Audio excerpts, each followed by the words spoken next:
Chers téléspectateurs, mesdames et messieurs, bonjour et bienvenue sur cette plateforme de la télévision Renaissance. C'est le journal en langue française. Tout de suite, les titres. Le Sénarède ne poursuit pas les objectifs qui s'étaient fixés, la cause pour laquelle le parti KZFDD a quitté. 7 membres du FNL portés disparus pour l'année 2018 seulement. C'est d'après le Focodé dans sa campagne Ndondeza. Hors de nos frontières, l'ex-président du Côte d'Ivoire a été blanchi par la Cour pénale internationale. Encore une fois, bienvenue dans ce journal. Page Droits de l'homme pour le démarrer. Le Forum pour la conscience et le développement Focodé, à travers sa campagne Ndondeza, particulièrement répertorié, 7 cas de disparition forcée et seulement pour les membres du FNL d'Agaton Ngwassa pour l'année 2018. Pacifique Ninina Hadoué, président du Focodé, accuse le gouvernement burundais de n'avoir rien fait pour retrouver les victimes des disparitions forcées. Suivez. Au cours des enquêtes de la campagne Ndondeza sur l'année 2018, nous avons constaté que dans le quatrième trimestre de l'année, au moins 7 militants du parti FNL d'Agaton Ngwassa ont été victimes de disparitions forcées après des arrestations par des corps de défense et de sécurité du Burundi. Parmi ces 7, il y a notamment un militaire qui était attaché à l'état-major général de l'armée burundaise, mais qui était un ancien combattant du FNL, Lucien Nhakirutimana. Il y a aussi 2 militants du FNL qui venaient de rentrer d'exil et qui ont été soit arrêtés, soit enlevés juste quelques temps après leur retour au pays. Ici, il s'agit de Sylvain Magogwa, arrêté à Changuzo fin septembre, en province Changuzo, mais aussi de Jean-Marie Vianney Chimirimana, qui a été arrêté à Mutanga Nord fin octobre 2018. Il y a aussi, nous avons constaté l'arrestation de Ferdinand Muterateka, un mobilisateur politique du FNL, qui a été arrêté en même temps que 2 élus locaux de la commune Moura, à savoir Théogène Sengiyumva et Jean-Baptiste Nakarutimana. Et les 3 ont été enlevés à Kanyosha le 16 novembre 2018. Nous avons aussi constaté la disparition forcée de Jonas Mugara, responsable du parti FNL en commune Gisagara, province Chankuzo. Alors, Jonas Mugara, de même que Sylvain Magogwa, ont tous été arrêtés par des Imbonerakure de connivence avec des administratifs, et puis ils ont été remis au chef du service national de renseignement en province Chankuzo, Bonaventure Niyomuru, qui les a d'abord détenus à sa résidence, et après cette détention secrète, les deux militants du FNL en province de Chankuzo ne sont plus trouvables.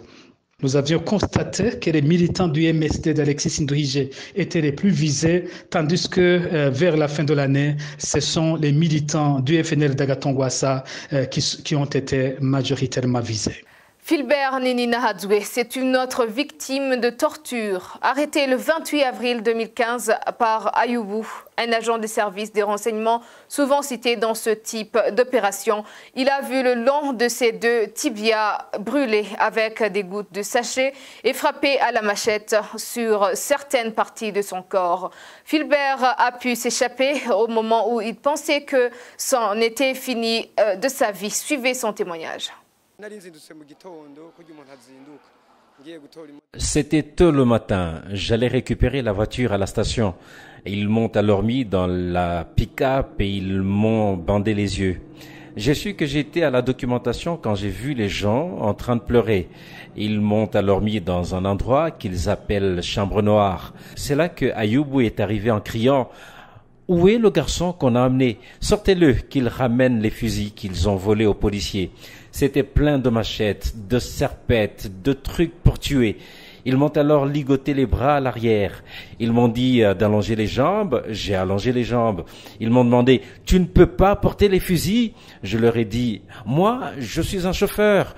Je me rendais le matin au travail comme d'habitude. » Ils ont dit « Non, apporte les armes que vous cachez ou ce que vous avez pris aux policiers. » J'ai encore dit « Je suis chauffeur, regardez même mes papiers. » J'avais une photocopie de mon permis. Ils ont encore insisté « Tu dois porter les armes. Allez, mettez-lui les menottes. » Ils m'ont alors menotté ici et là-bas.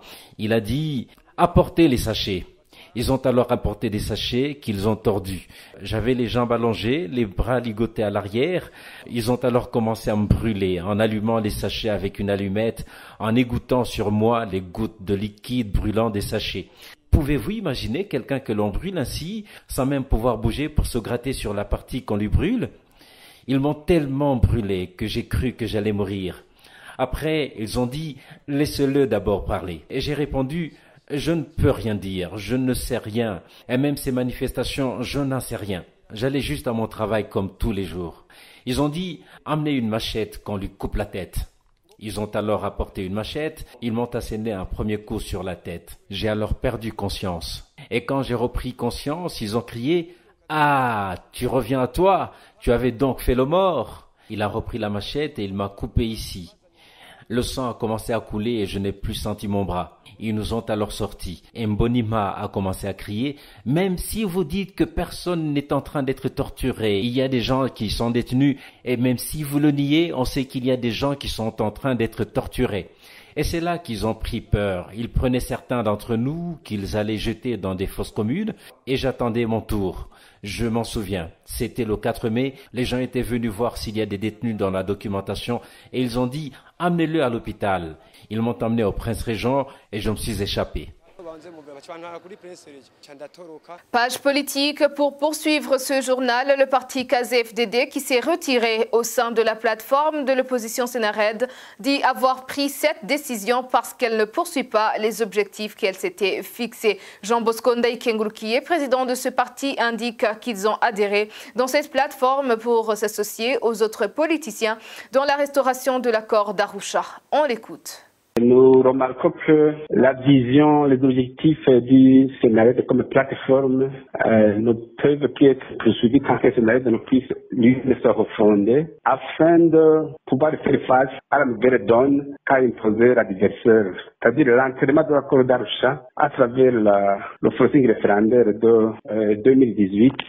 Et c'est ça qui a effectivement manqué au Sénégal, c'est ça qui nous pousse à quitter en tant que parti politique d'opposition indépendant, souverain, pour continuer le combat qui a commencé au lieu de rester dans une plateforme pratiquement inopérante. Nous évitons d'échouer. Je dirais que le Sénégal a traversé des étapes, des moments fondamentaux dans sa liste. D'abord, comme plateforme qui s'était donné comme vision le respect de l'accord d'Arusha, de la Constitution de 2005, c'est l'établissement de l'état de droit. Il a travaillé, la problématique était connue. Alors, le Sénégal n'avait qu'une mission, cette fois-ci, de faire respecter l'accord d'Arusha, puisqu'il venait d'être enterré. Et nous nous sommes engagés pour essayer de refonder le Sénégal pour qu'il puisse être capable de faire face à ce nouveau champ de bataille qu'imposait Nkurunziza. Mais ça n'a pas marché, malheureusement, parce qu'avec le temps, certains acteurs politiques du Sénégal ont utilisé le Sénégal comme un outil de positionnement, un outil de lutter. Et c'est ça qui a posé le problème majeur pour le moment. Onésime Douimana, qui parle au nom du Sénared, dément ces propos de Jean Bosco Ndaïkengouloukié. Il vaut mieux qu'ils aillent faire leur projet, mais surtout qu'ils ne cherchent pas à salir le Sénared. Il ajoute qu'il pourrait être utile s'ils partent pour faire un projet politique plus rentable que celui du Sénared qu'il critique. Démissionner est un acte noble, un droit inaliénable et généralement cet acte est posé suivant les règles de l'art. Et ça doit se faire dans le respect mutuel, même en cas de départ pour la concurrence. Quand quelqu'un démissionne et qu'il est amené à se justifier ou à dire n'importe quoi ou à divulguer les secrets de la société ou la plateforme qu'il quitte, c'est-à-dire qu'il caresse lui-même un sentiment de culpabilité, ce qui ne devrait être pas le cas au niveau du Sénarède, parce qu'on a toujours fait un travail d'équipe, même si ce n'est pas tout le monde qui a été amené à aller avant les autres. Celui qui quitte donc cette plateforme pour aller dans ces élections, c'est un cas perdu, même s'il n'est pas le premier à se tromper de cette façon. Mais pour ce qui concerne le Sénarède, la lutte continue telle que préalablement définie. C'est un engagement qui reste incorruptible. Encore, une lutte politique, en cas comme la nôtre, qui sommes pour la plupart à l'exil et dans l'opposition, est différente d'une collecte de voix, puisqu'on ne va pas tout droit vers les élections. Donc, ce qui compte, ce sont les actes que l'on pose et les réalisations qui sont les réalisations auxquelles on aboutit vers le succès ou vers ce qu'on t'est donné comme devoir envers notre peuple. Alors aujourd'hui, avoir 2, 3, 4, voire 5 plateformes cohérentes qui mènent une même lutte pour le rétablissement d'un état de droit au Burundi. Dans la page éducation, les étudiants de l'université ne reçoivent pas les explications nécessaires quand ils s'inscrivent dans les filières non autorisées, ce qui cause de complications au moment de recevoir leur diplôme. C'est le constat du ministre de l'Enseignement supérieur, Gaspard Banyangimbona, l'a dit à l'occasion de la rentrée académique 2018-2019. On a senti que les gens n'étaient pas suffisamment éclairés et que parfois certains tombaient dans des pièges en s'inscrivant à des filières non autorisées. Et plus tard, quand ils s'inscrivent dans des filières non autorisées, ils ne respectent aucune règle. Et au moment où ils arrivent, au moment d'avoir des diplômes, et c'est là où on est amené à gérer des dossiers qu'on aurait dû gérer à l'entrée. Et donc, on s'est dit, ça serait plutôt intéressant que de publier au début de chaque année académique les filières autorisées. Et donc, à partir du lundi de la semaine prochaine, il y aura disponible ici et chez tous nos partenaires les filières autorisées dans différentes universités pour l'année académique 2018-2019. C'est dans cette perspective que l'on a envisagé de... Et donc, si on ne contrôle pas qui entre et qui travaille dans quelles conditions, on va tout simplement cautionner, disons, des chèques en blanc, des diplômes vides, ce qui est vraiment maintenant le cas. Tout le monde le sait. Il y a quand même la qualité du lauréat de nos universités aujourd'hui n'est pas si appréciable. On doit faire quelque chose. Voilà, c'est une étape juste pour les accompagner. C'est une durée d'une année académique pour l'interdiction d'enrôler. S'ils s'améliorent dans les 12 mois, ils pourront postuler par des mécanismes appropriés pour un déblocage de cette interdiction.